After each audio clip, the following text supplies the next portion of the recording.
जब भी कोई व्यक्ति गौतम बुद्ध के संघ में शामिल होता था तो बुद्ध उसे सबसे पहले शांत रहने के लिए कहते थे। ध्यान की अवस्था में जाने से पहले उस भिक्षु को शांत रहना सिखाया जाता था। आज के दौर में हर तरफ शोर शोर है। इसकी वजह से दिमाग में तनाव पैदा होना लाजमी है। ऐसे में अगर आप हर रोज कुछ देर मौन रहने का अभ्यास करते हैं तो इससे आपके तनाव पैदा होने वाले हार्मोन का लेवल में कमी आती है।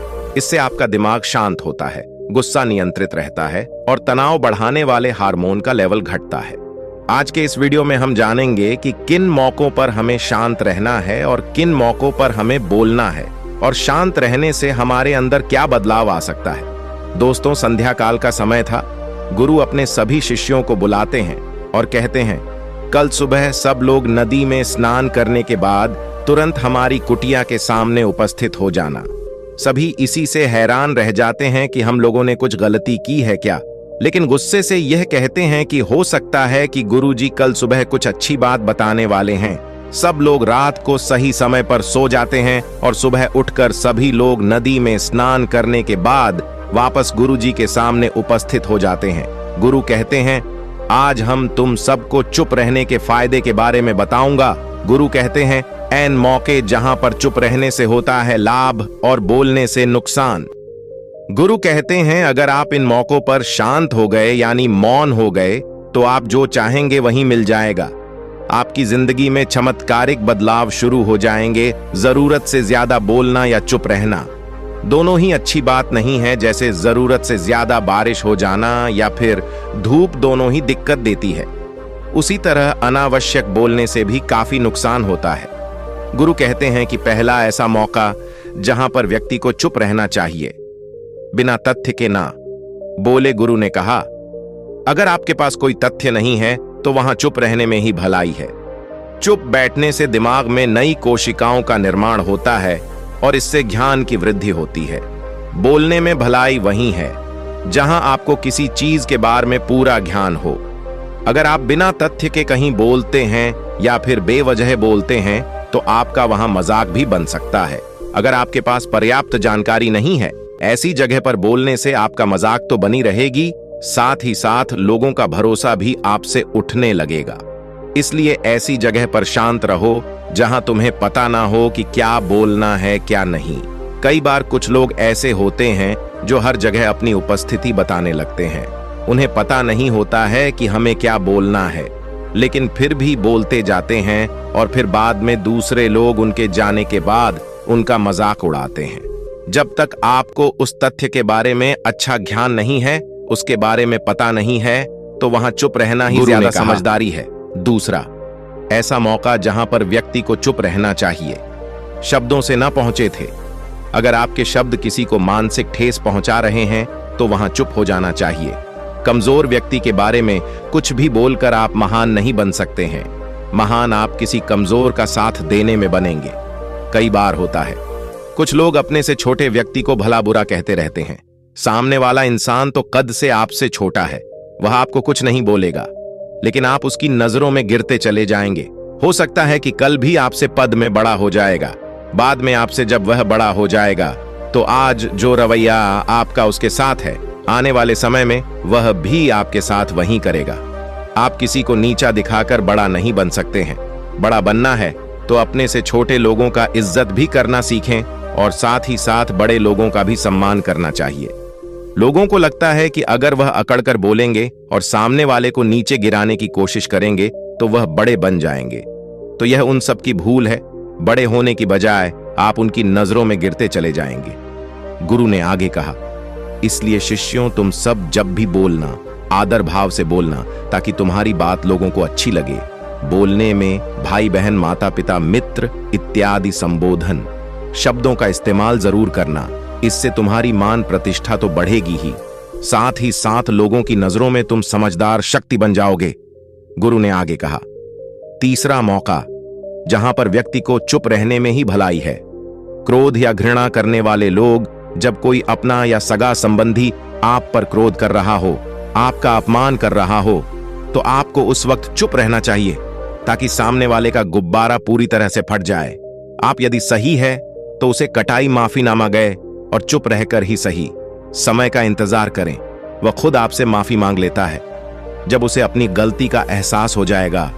गुरु आगे कहते हैं कि अगर आपका कोई सगा संबंधी आप पर क्रोध कर रहा हो और आप उस समय शांत हैं, तो यह आदर सम्मान देने की निशानी होती है। इससे न कोई छोटा होता है और ना ही बढ़ा रहे हैं। अगर आपको क्रोध आ रहा है तो आप या तो वहां से किसी का अनादर किए बिना चले जाएं या फिर चुप रहे। क्रोध करने से आपके रिश्ते खराब होंगे।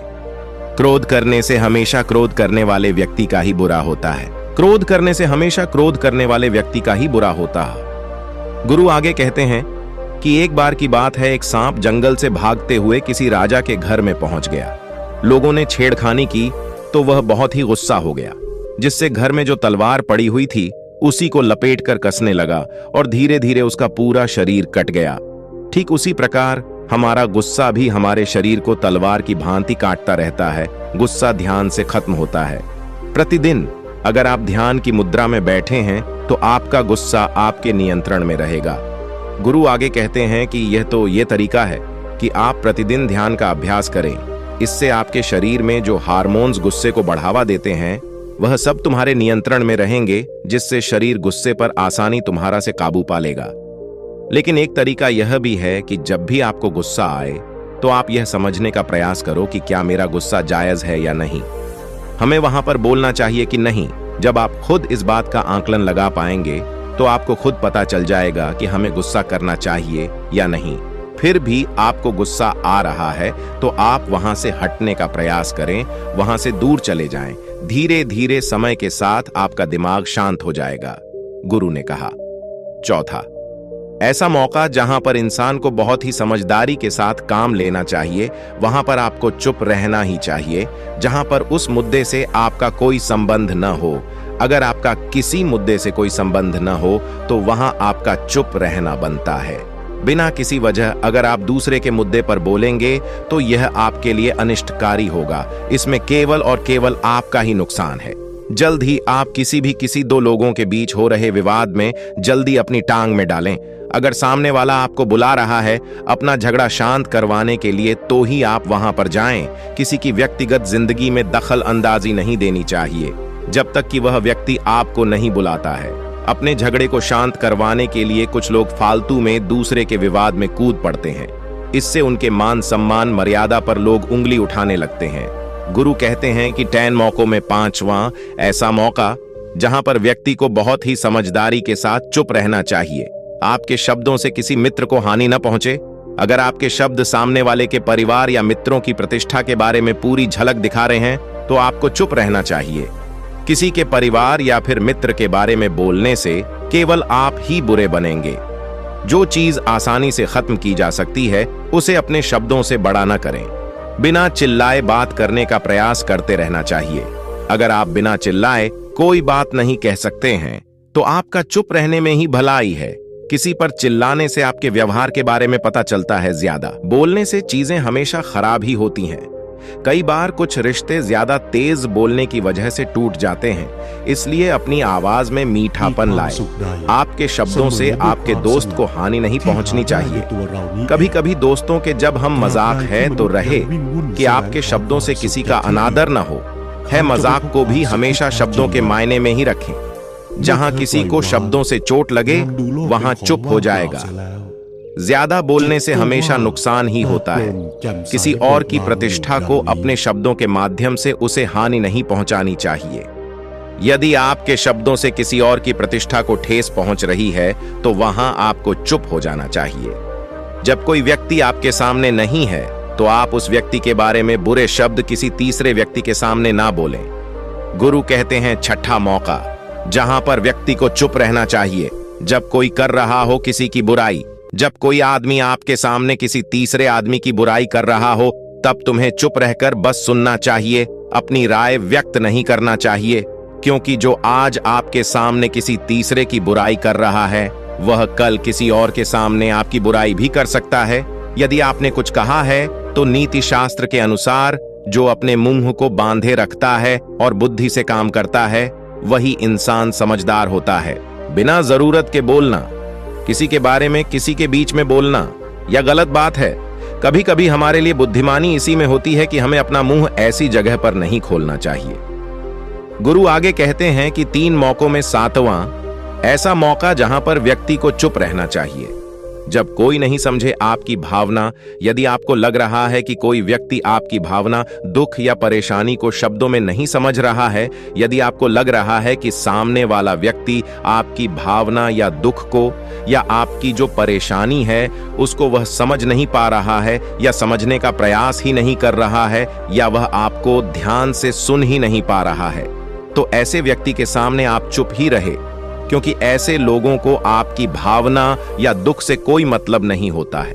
ऐसे लोगों को अपना राज बताकर आप पछताएंगे ही बाद में, इसलिए हर किसी को अपने मन की बात नहीं बतानी चाहिए।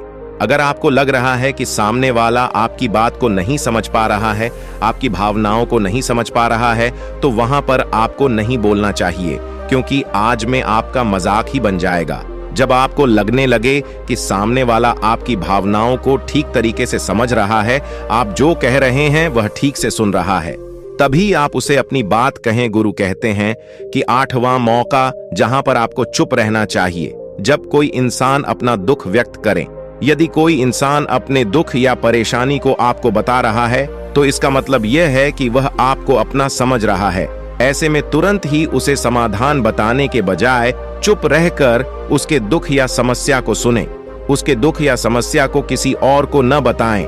वह इसलिए नहीं बता रहा है कि उसकी समस्याओं का समाधान कर देंगे, बल्कि इसलिए भी बता रहा है कि सामने वाला उसकी बात को समझ रहा है। कई बार बताने से दुख कम हो जाते हैं। आपको अपना दुख इसलिए बता रहा होगा कि उसे लग रहा है कि आप उसकी बात को समझ रहे हैं। दुख बांटने से कम हो जाता है। इसलिए जब कोई व्यक्ति अपना दुख आपसे व्यक्त करे, तो आप चुप मारकर उसकी बात को बहुत ही ध्यान से सुने, ताकि उसके दुख कम हो जाए, उसके मन का बोझ हल्का हो जाए, क्योंकि उसके मन में जो भी बातें थीं वह आपको सब बता दिया। गुरु आगे कहते हैं कि जगहों में 9 ही ऐसी जगह जहां पर आपको चुप रहना चाहिए। जहां पर दुष्ट प्रकृति के लोग रह रहे हों और गाली गलौज कर रहे हो, तो आप वहां पर मत जाइए।